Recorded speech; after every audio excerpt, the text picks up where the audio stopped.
계시록 17장 1절서부터 7절이고요. 설교는 1절서부터 7절까지 하고 16절, 17절 이런 식으로 발췌해서 하겠습니다. 오늘 말씀은 1절서부터 7절까지 제가 같은 방법으로 읽겠습니다. 또 7 호리병을 가진 7 천사 가운데 하나가 와서 나와 대화하며 말하길, 이리 오라. 많은 물 위에 앉은 그 큰 창녀의 심판을 내게 보여주리라. 땅의 왕들도 그녀와 더불어 운행하였고 땅의 사는 자들도 그녀의 은혜에 부르기에 취하였도다. 그가 나의 영안에서 광야로 이끌어 가니라. 또 내가 보니 한 여자가 주홍빛 짐승 위에 앉아 있는데 그 짐승은 하나님을 모독하는 이름들로 가득하고 7 머리와 10 뿔을 가졌더라. 또 그 여자는 철책과 주홍색 옷을 들고 금과 보석과 진주로 장식하고 손에는 금잔을 가졌는데 그 잔은 자랑스러운 것들과 그녀가 행한 음행의 더러운 것들로 가득 찼더라. 그녀의 이마에 한 이름이 기록되어 있는데 신비라 큰 바벨론이라 땅의 창녀들과 가증한 것들의 어미라고 하였더라. 또 내가 보니 그 여자가 성도들의 피와 예수의 수교자들의 피에 취하였더라. 그러므로 내가 그녀를 보고 크게 의아하여 놀랐더라. 그러자 그 천사가 내게 말하길, 왜 놀라느냐? 내가 그 여자의 신비와 그녀를 태운 7 머리와 10 뿔을 가진 그 짐승의 신비를 너에게 말하리라. 아멘. 이 말씀을 위해 기도하겠습니다. 설교 제목은 이 여자를 아십니까? 이 여자를 아십니까? 세상 사람들은 함부로 책임지지 못하는 말들을 남발합니다. 이 할머니는 참 남에게 싫은 소리 한마디도 안 하고 좋은 일만 하다가 죽어서 천당 갔을 겁니다. 이분은 한 장례식장에서 많은 사람들에게 거짓 교리를 퍼뜨리는 마귀의 종이죠. 우리 주변에 어디 이분 뿐이겠습니까? 우리가 거리에서 복음을 전하는 동안 하나님의 아들이 아닌 수많은 세상 사람들은 거짓 교리를 퍼뜨리고 있는 것입니다. 진화론을 가리키는 세상 학교의 선생들도 그렇고 온갖 누룩을 전파하는 현대 기독교 잡지들과 신학교 교수들뿐만 아니라 일반 사람들도 일상의 대화에서 무신론과 우상을 전파하느냐고 바삐 움직이는 것이 현실입니다. 우리는 복음을 전하지만 세상 사람들은 마귀의 종으로서 사역을 하는 거예요. 우리는 예수 그리스도 복음 하나만 전하면 되는데 이들은 주님의 복음을 방해할 뿐만 아니라 하나님을 믿는 것과 하나님의 존재를 부인하는 모든 술책들을, 마귀의 거짓 교리들을 뿌리고 다니는 것이죠. 엄청 바쁘게 많은 사람들이 그런 일을 하는 겁니다. 어느 날 CBS 앵커 딘 레더가 테레소 수녀에게 질문을 했습니다. CBS 앵커 댄 레더가 기도할 때 무엇이라고 말합니까? 라고 묻자 테레사는 저는 오직 듣기만 합니다 라고 답했습니다. 앵커가 다시 그럼 하나님은 무엇이라고 하십니까? 라고 다시 묻자 하나님도 듣기만 하십니다 라고 답하며 기도의 본질은 대화가 아니라 듣는 것임을 보여주었습니다라고 앵커는 토를 달았습니다. 이 방송을 들은 사람들은 기도가 정말 이렇게 하는 것보다 착각을 했겠죠. 그러나 성경은 구하지 않으면 받지 못할 것을 말씀합니다. 너희가 갈망하여도 얻지 못하고 너희가 살인하고 갖고자 열망하여도 얻을 수 없으니 너희가 다투고 싸워도 얻지 못하니 이는 너희가 구하지 않기 때문이라 라고 야고보서 4장 2절에 말씀합니다. 구해야죠. 구하는 것이 바로 구원받은 사람들이 하는 거잖아요. 특히나 구원받은 사람이 기도할 때 처음 하는 말이 뭐예요? 아버지 하나님. 이렇게 먼저 입으로 부르잖아요. 그죠? 그런데 아무 말도 하고 있지 않다. 그것은 구원이 의심되는 말인 겁니다. 이 CBS 인터뷰를 통해서 우리가 알 수 있는 건 테레사는 한 번도 하나님께 기도드린 적이 없구나 라는 것을 알 수 있는 거예요. 구원받았다면 분명히 좀 전에 말씀드린 대로 아버지 하나님을 찾으면서 불렀어야 마땅한 거며 그렇게 시작하는 것이죠. 우리가 잘 알고 있는 조지 뮬러는 어떻습니까? 조지 뮬러는 5만 번의 기도 응답을 받았지만 그 응답의 비결을 이렇게 말하고 있어요. 첫 번째로 말씀에 근거한 기도를 해야 된다. 그렇고 말씀의 뜻에 맞는 것인지 먼저 확인했습니다. 둘째, 즉시 순종과 죄의 고백, 기도에 가로막힘이 없도록 알고 있는 죄를 먼저 자백했습니다. 그리고 세 번째, 의심 없는 믿음. 하나님이 가장 선할 때에 응답할 것을 확신했습니다. 그 네 번째, 인내심. 당장 응답되지 않아도 포기하지 않고 끈질기게 기도했습니다. 이렇게 기도하는 것을 테레사는 왜 몰랐을까요? 그녀의 신앙에 문제가 있었던 겁니다. 그녀는 선한 행위만 강조하는 지옥 보내는 거짓 교회에 몸담았기 때문이에요. 이 테레사를 너무 좋게 평가하는 언론 보도와 미디어는 대한민국의 수많은 처녀들을 수녀로 만드는데 크게 공헌한 거예요. 안타까운 일이죠. 지옥을 전파하는 마귀의 사역을 톡톡히 한 거예요. 이로써 세상은 그리스도인이 살만한 곳이 못 되는 곳임을 알 수 있습니다. 정신을 차리고 있지 않으면 거짓 교리에 넘어질 수 있는 위험한 곳이에요. 세상의 신이 세상 체제를 주도하고 있기 때문에 그런 거예요. 이곳에서 똑바로 살아가려면 날마다 말씀을 읽고 진리의 습득을 늘려가야만 하는 것이죠. 누구를 위해서요? 바로 본인을 위해서인 겁니다. 제가 여러분에게 오늘 전달하는 바빌론의 신비는 구원받지 못한 사람들이나 특히 제대로 믿음을 가지고자 하는 성도들에게 많은 도움이 될 것입니다. 이걸 알아야 되는 거예요. 바빌론의 신비를 모르게 되면 믿음이 성장하기가 힘든 거예요. 굳건해질 수 있는 거예요. 이것을 알면. 자, 이제부터 여러분은 이 여자를 알고 있습니까? 라는 주제로 그 신비를 살펴보도록 하겠습니다.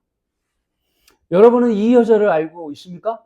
첫 번째, 그녀는 땅의 왕들과 음행하는 종교 창녀입니다. 말씀은 1절, 2절, 3절입니다. 또 일곱 호르병을 가진 일곱 천사 가운데 하나가 와서 나와 대화하며 말하길, 이리 오라, 많은 무리에 앉은 그 큰 창녀의 심판을 내게 보여주리라. 땅의 왕들도 그녀와 더불어 음행하였고 땅에 사는 자들도 그녀의 음행의 포도주에 취하였도다 라고 하고, 그가 나를 영안에서 광야로 이끌어 가니라. 또 내가 보니 한 여자가 주홍빛 짐승 위에 앉아 있는데 그 짐승은 하나님을 모독하는 이름으로 들로 가득하고 7 머리와 10뿔을 가졌더라. 여기까지입니다. 오늘 17장을 볼 때 교회의 예표인 요한은 현재 하늘에, 셋째 하늘에 있는 거예요. 자, 그리스도의 날 동안, 우리 그리스도의 날은 어때요? 휴거 때부터 예수 그리스도의 재림 때까지 7년, 대략 7년의 기간을 그리스도의 날이라고 그러죠. 그 그리스도의 날 동안 교회인 요한이 셋째 하늘에서 땅의 일들을 바라보고 있는 거예요. 지금 요한계시록 이거 쓸 때 17장, 4장 이후로부터 땅에 있는 일들을 바라보고 기록하는 것입니다.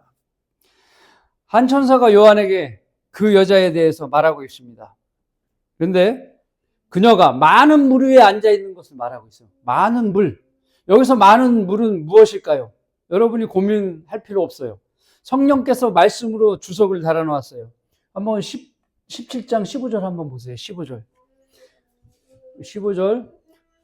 또 그가 나에게 말하길, 네가 본 창녀가 앉아있는 물은 백성들과 무리들과 민족들과 언어들이라. 자, 그 물이 앉아있는 물 위에 그 여자가 앉아있는데 그 물이 의미하는 것이 바로 백성들과 무리들과 민족들과 언어들이라는 거예요. 전 세계 땅의 왕들을 우리 생각해 볼 수 있죠? 이 물 위에 앉아 있다는 것은 그들을 통치한다는 의미예요. 그들을 위해서 통치한다는 것.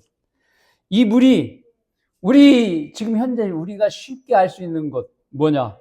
세계 연합인 유엔을 말하는 것을 알 수 있는 겁니다. 네, 그 물이 유엔을 말하는 겁니다. United Nations. 실제로 이 카톨릭의 통치기구인 교황청은 1964년부터 유엔이 상주 관찰자, 퍼머넌트 업저버의 자격으로 참여하고 있습니다. 그녀는 종교단체로서 유엔의 회원국이 될 수 없는데도 불구하고 참여하고 있는 거예요. 신기하죠? 네. 그러나 희한하게 유엔에 이렇게 참여한 그녀는 평화와 인권 등을 인류 공동의 목표로 구실 삼아 유엔 내에서 버젓이 활동하고 있습니다. 유엔에 대한 그녀의 영향력은 일반 회원국과 같은 투표권은 없지만 막강한 도덕적, 윤리적 권위를 바탕으로 국제 의제 결정에 매우 큰 영향력을 행사하고 있습니다. 현재 그렇게 행사하고 있는 거예요. 유엔 안에서 그녀의 주요 영향력과 역할은 이렇게 됩니다. 유엔 내 지위, 아까 말씀드린 대로 연구 옵저버, 관찰자라는 거죠. 감시자. 유엔 총회나 경제사회 이사회를 포함한 대부분 주요 회의에 참석하여서 발언할 수 있으며 안건에 대해서 문서나 제안을 배포하고 회의 합의 과정에서도 참여할 수 있는 거예요. 대단한 특권이죠. 투표권은 없으나 능동적으로 선택을 통해서 특정 정치적 입장에 얽매이지 않고 중립적 입장에서 평화와 인권에 강력한 목소리를 낸다는 거예요. 그러나 이런 목소리가 정치적인 영향력까지도 끼치게 되는 것이죠. 둘째, 그녀가 영향력을 행사하는 분야는 어떤 것이냐?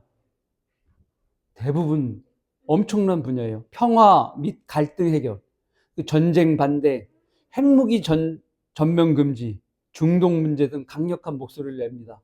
특히나 또 인권, 인간 존엄, 우리 삶에 낙태나 안락사를 반대하는 이런 생명권, 또 가족을 보호하고 또 종교 자유와 난민, 이주민을 보호하는 이런 것에 또 관여를 하는 겁니다.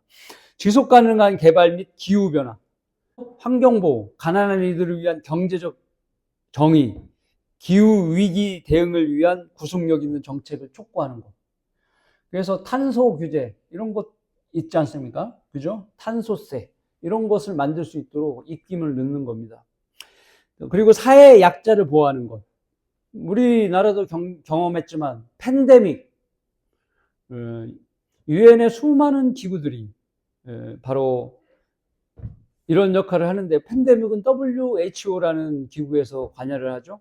그리고 빈곤, 아동학대, 어떤 기구들이 다 있는지 여러분 잘 아시죠? 인신매매 등 인도주의적 위기 상황에 대한 조치를 요구하는 거예요. 그럼 유엔 산하 기구들을 만들어서 거기에서 재정을 확보하고 그 돈이 쓰여지는데 그런 것에 또 관여를 하게 되는 것이죠.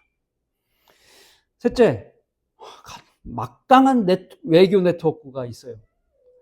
어느 나라도 가질 수 없는 막강한 네트워크. 최강대국만 가질 수 있는 곳. 제가 설명드릴게요. 교황청은 전 세계 180개국 이상과 공식 외교 관계를 맺고 있는 세계 최대의 규모의 외교 네트워크를 보유하고 있습니다. 공산국가에도 아무 꺼리낌 없이 다 들어가 있는 거예요. 대사를 파견하고 있는 거예요. 막강한 어떤 나라보다도 더 막강한 국가의 형태를 띠고 있는 거죠. 10억 명이 넘는 카톨릭 신자를 대변하는 수장이라는 위치는 유엔 회의장 안팎에서 회원국들에게 상당한 도덕적인 압박과 영향력을 미친다고 하는데 정치적인 영향력까지도 사실은 미치게 되는 것입니다. 결국 그녀는 유엔을 뒤에서 움직일 만한 큰 영향력을 행사하고 있는 거예요. 물 위에 앉아 있는 거예요. 계시록 17장 18절을 한번 보시죠. 18절. 그 말씀과 딱 들어맞는 내용입니다. 네가 본 그 여자는 땅의 왕들을 다스리는 큰 도성이라고 하더라.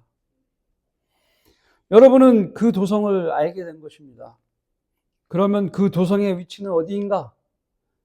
계시록 17장 9절 말씀으로 모든 이것을 모두 성령께서 자세히 알려주고 계십니다. 17장 9절 지혜 있는 생각이 여기 있으니 일곱 머리는 그 여자가 앉은 일곱 산이요. 그녀는 일곱 산 위에 도성인 노마이고 그곳에 자리를 잡고 앉아 있음을 정확하게 말하고 있습니다. 노마는 역사적으로 일곱 언덕 위에 세워진 도시로 유명합니다. 고대 노마인들은 이 언덕들을 중심으로 도시를 확장했고 방어벽을 쌓았습니다. 이 일곱 개의 언덕은 티베르강 동쪽에 있고 이름은 이렇습니다. 팔라티노 언덕, 카피톨리노 언덕, 아벤티노, 그 다음에 첼리오, 에스퀼리노, 퀴리날레, 비미날레 이렇게 일곱 언덕인데요. 즉 일곱 산이죠. 네. 고대 노마 도시를 옛날에는 일곱 언덕의 도시라고 부르기도 했다고 합니다. 이 창녀 측을 대변하는 자들은 이 창녀가 로마 제국이었다고 시치미를 떼고 있습니다. 그러나 이것이 성경적으로 맞지 않는 것은 요한계시록을 기록한 사도 요한은 이미 계시록 4장 1절에 휴거된 후 다음 사건들을 시대적으로 기록하고 있는 상황인 것입니다. 그렇기 때문에 우리는 현재 휴거되지 않았잖아요. 지상에 남아있고 지금은 계시록 3장의 마지막 교회 시대에 라오디케아인들의 교회 시대에 우리가 살고 있는 겁니다. 그렇기 때문에 계시록 성경의 입장에서는 3장 끝부분에 우리가 시대적으로 걸쳐 있는 것이죠. 그렇기 때문에 로마 제국과는 전혀 관계가 없는 것입니다. 그러므로 그녀는 로마 제국이 아니라 로마의 창녀 교회를 말하는 것입니다. 그러면 대환란기의 내용이 바로 땅의 왕들과 음행하고 땅에 사는 자들도 그녀의 포도주에 취하게 될 것입니다. 포도주는 미사를 떠올릴 수 있으며 그러므로 그때가 되면 많은 사람들이 그녀의 종교 행사에 참여하게 될 것임을 알게 됩니다. 우리는 구원받은 사람은 땅에 없잖아요. 다 휴거됐는데 남은 사람들은 어떤 종교로 합쳐지는 거예요? 그게 바로 로마 종교로 다 거의 대부분 합쳐지게 되는 거예요. 네. 종교 통합이 이루어지면서 그렇게 되는 거예요. 여러분은 이 여자를 아십니까? 두 번째, 그녀는 큰 바빌론의 창녀이며 가증스러운 것들의 어미입니다. 말씀은 4절, 5절, 6절입니다. 또 그 여자는 자주색과 주홍색 옷을 입고 금과 보석과 진주로 장식하고 손에는 금잔을 가졌는데 그 잔은 가증스러운 것들과 그녀가 행한 음행에 더러운 것들로 가득 찼더라. 그녀의 이마에 한 이름이 기록되어 있는데 신비라 큰 바벨론이라 땅의 창녀들과 가증한 것들의 어미라고 하였더라. 또 내가 보니 그 여자가 성도들의 피와 예수의 순교자들의 피에 취하였더라. 그러므로 내가 그녀를 보고 크게 의아해하며 놀랐노라. 여기까지입니다. 누구나 여러분 컴퓨터를 안다면 이 여자의 옷들과 그녀가 사용하는 것들을 여러분의 두 눈으로 확인할 수가 있습니다. 자주색, 주홍색 옷을 입고 있는 금과 보석과 진주로 장식된 교황과 추기경을 볼 수 있는 겁니다. 이미지 검색을 통해서. 그들은 금잔을 너무 좋아합니다. 계시록을 기록한 사도 요한은 당시에 로마 제국의 박해로 판모섬에 유배를 당한 상태에 있었기 때문에 로마 제국이 아닌 로마 카톨릭 교회임을 알고 크게 의아해하며 놀랄 수밖에 없었다고 지금 말씀에 전하고 있습니다. 셋째 하늘에서 요한은 예수 그리스도의 교회로 그리스도의 신부라고 자처하는 교회를 내려다보고 있어요. 그 교회가 그리스도인들을 마구 죽이는 그런 현장을 눈으로 직접 보고 놀라고 있는 것입니다. 계시록 17장 6절 또 내가 보니 그 여자가 성도의 피와 예수의 순교자의 피에 취하였더라. 그러므로 내가 그녀를 보고 크게 의아해하며 놀랐더라. 그가 본 것은 믿음의 어머니, 즉 성모교회였던 것입니다. 성령께서는 그녀를 종교 창녀라고 부르고 있습니다. 그 여자는 의심할 여지 없이 로마 교회입니다. 그녀는 신비들로 가득 차고 성경을 이해 못하는 교활한 로마 종교인 것입니다. 계시록 17장 5절의 창녀들의 어미는 계시록 18장 12절에 금으로부터 시작하여 13절에 인간의 혼들을 매매하기까지 합니다. 그녀의 큰 행사는 무엇일까요? 크리스마스, 그리고 부활절인 겁니다. 이때 상업의 부활이 이루어지는 거예요. 장사가 번창하는 거예요, 이 시기에. 이들은 사람이 숨이 넘어갈 때 구원을 제시하는 겁니다. 어떻게 하느냐? 신부들이 죽어가는 사람에게 종부성사를 제시하는 거예요. 구원마저도 믿음이 아닌 행위를 얻기 위해 그 사람에게 진실되게 기도하십시오. 그래서 진실되게 기도하는 것이 전부입니다. 죽기 직전에 가서요, 이 종부 성사를 통해서 구원을 제시받는 것이 말도 안 되는 것이죠. 또 자기가 언제 죽을지 어떻게 알아요? 하나님께서 말씀하셨잖아요. 너희가 내일 일어날 일을 알지 못하느니 너희 생명이 무엇이냐? 아무리 카톨릭 신자라도 길에 가다 치여 죽을 수도 있고 자다 죽을 수도 있는데, 누가 병원에서 끙끙 앓다가 죽는 사람이 도대체 몇 명입니까? 죽기 전에 종부성사를 받아서 구원 받는 사람이 몇 명이겠어요? 그렇죠?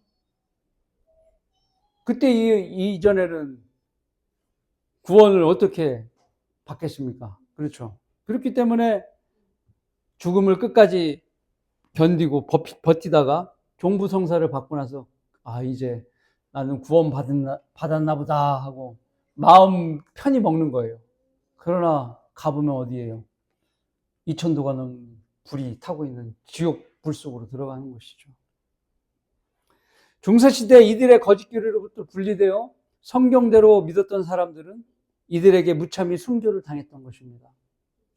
이 잔인한 살인 집단은 1208년 프랑스에서 1만 명을 살해했고 1237년과 1342년에서는 이탈리아에서 10,000명가량 되는 왈덴시아를, 그리고 1421년에는 수천 명의 후스파를, 1488년에는 역시 이탈리아에서 3,000명의 왈덴시아를, 1546년에는 독일에서 5만 명을, 1572년에는 프랑스에서 8만 명을, 1567년에는 네덜란드에서 수천 명을, 1631년에는 독일에서 2만 9천 명을, 1641년에는 아일랜드에서 10만 명을, 1685년에는 프랑스에서 4만 명을, 그리고 헤아릴 수 없이 수많은 수의 그리스도인을 어린아이에서부터 노인까지 살해했던 것입니다.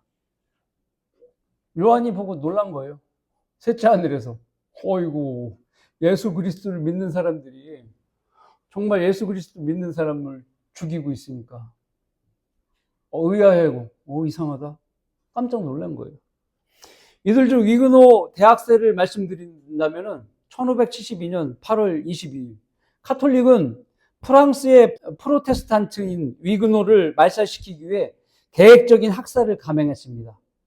이른바 성 바들렘의 대학살로 알려진 대규모 살상은 참혹했습니다. 그 당시 카톨릭에 매수된 프랑스 국왕은 자신의 여동생과 위그노 수장 꼴리니 제독과의 결혼을 주선한 뒤 그를 살해하여 참수했습니다. 그리고 위그노인들에 대한 대학살이 그 뒤를 이어지게 된 것입니다. 폭스의 순교사에 따르면 처음 단 3일 만에 1만 명에 이르는 성도들이 학살당했고, 시체들은 강물 속에 던져져 강물은 핏줄기처럼 변했다고 합니다. 파리에서 시작된 이 대학살은 프랑스 전역으로 퍼져나갔습니다.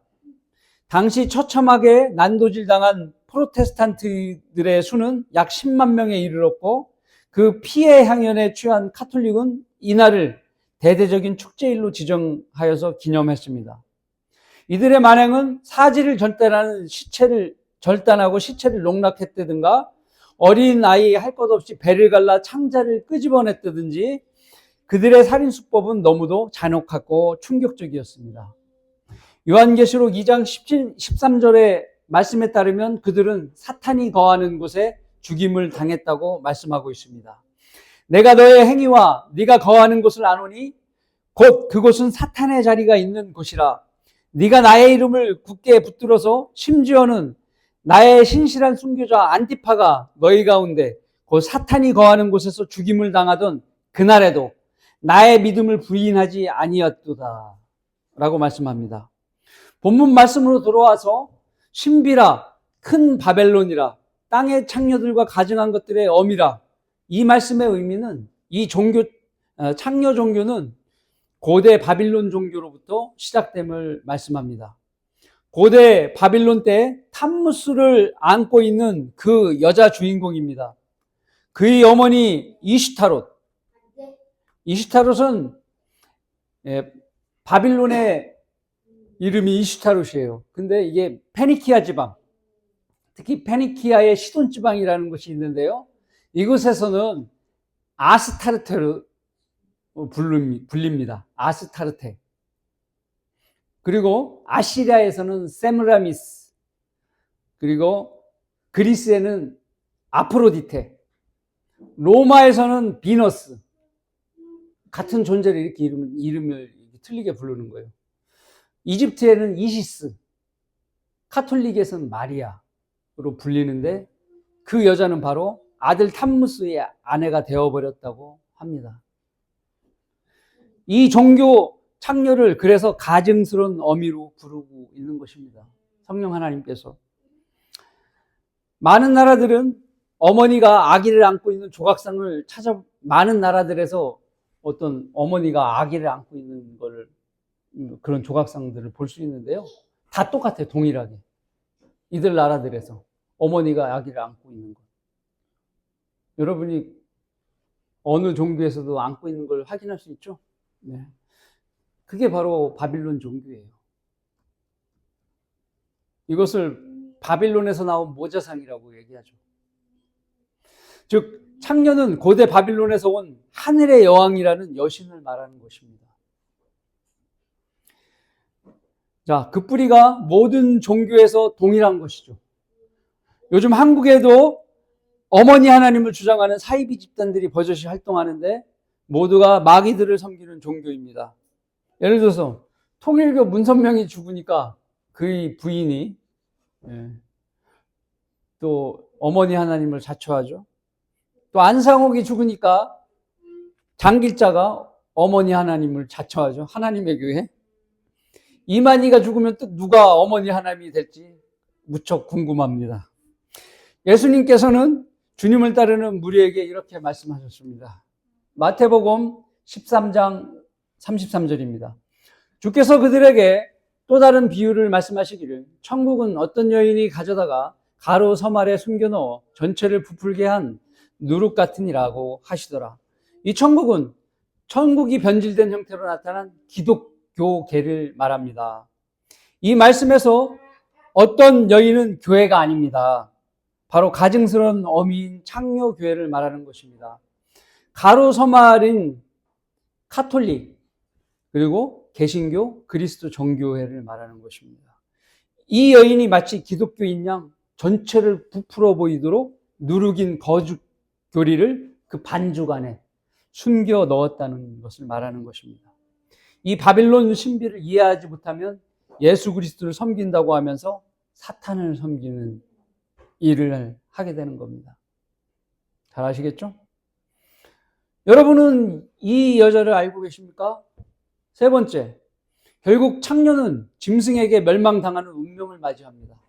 말씀은 16절과 17절입니다.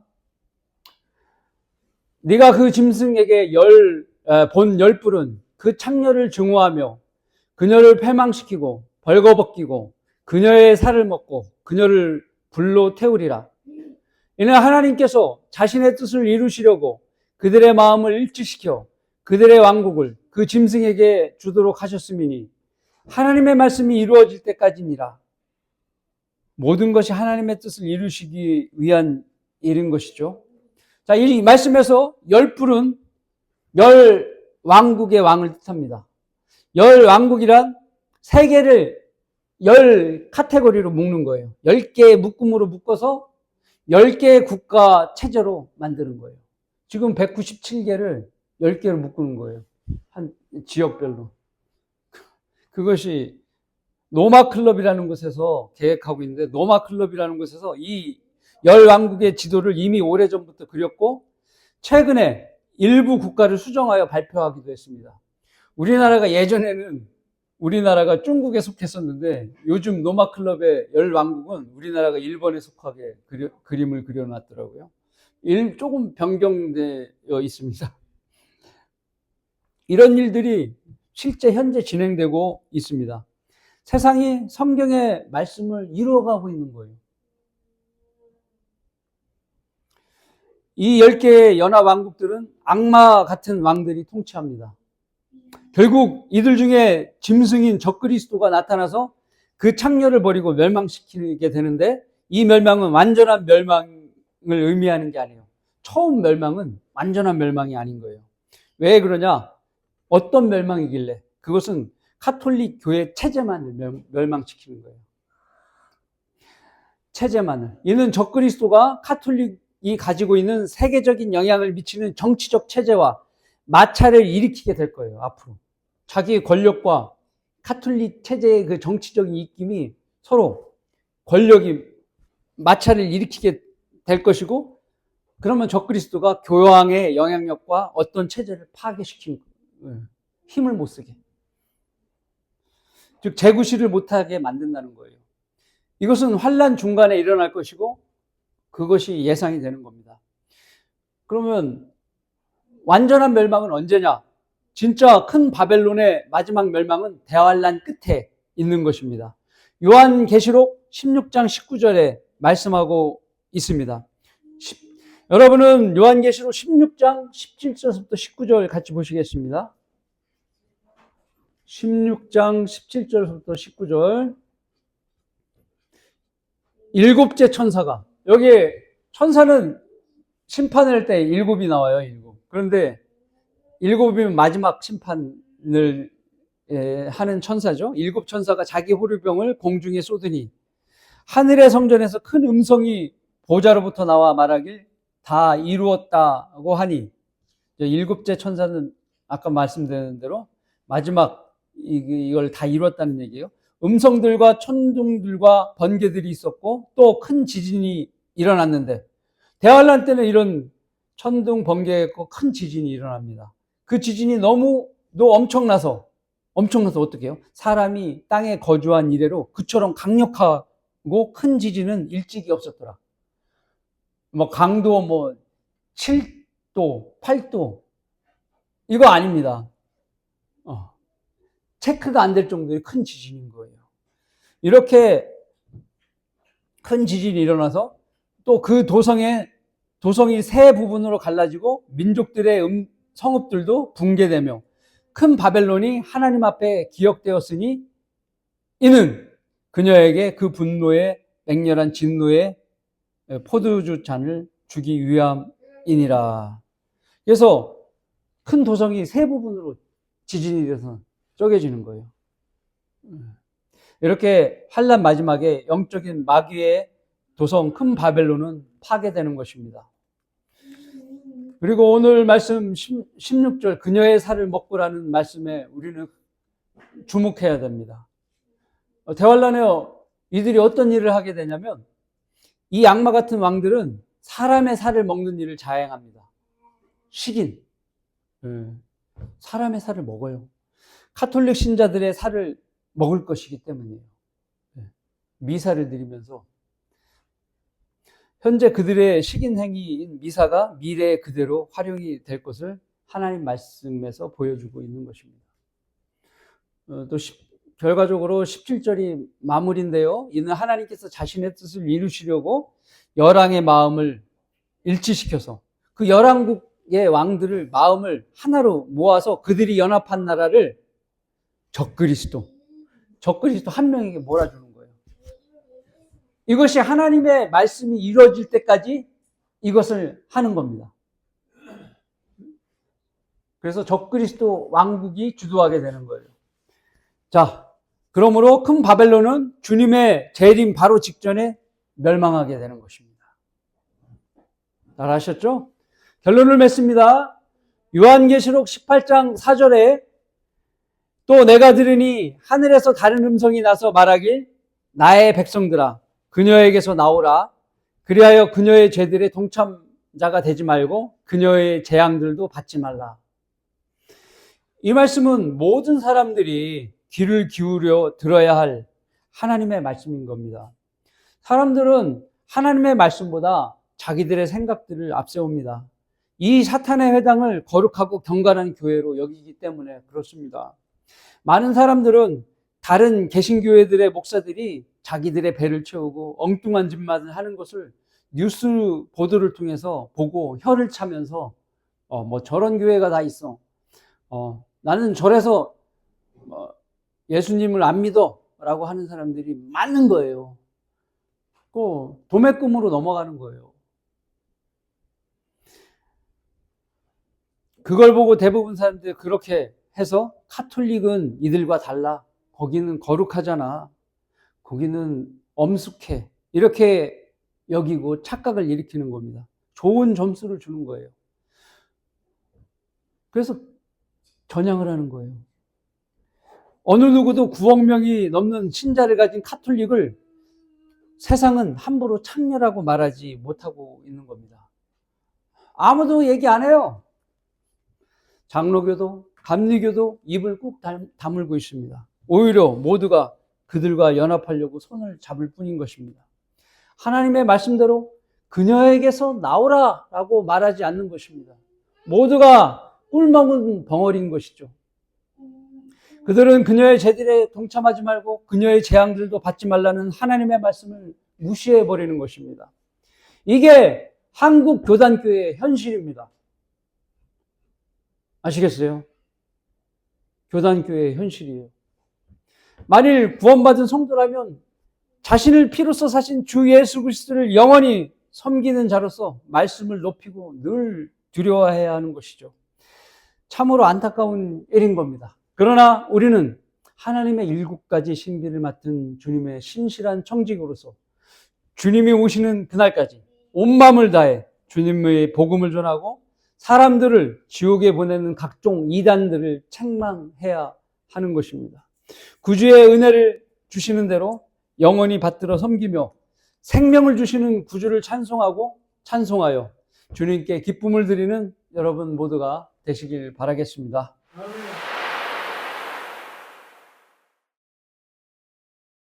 자, 이제부터 구원의 확신이 없으신 분이나 복음을 듣고 구원받기를 원하시는 분, 혹은 복음을 전하기를 원하시는 분은 제가 복음을 잘 전할 테니까 잘 들으십시오.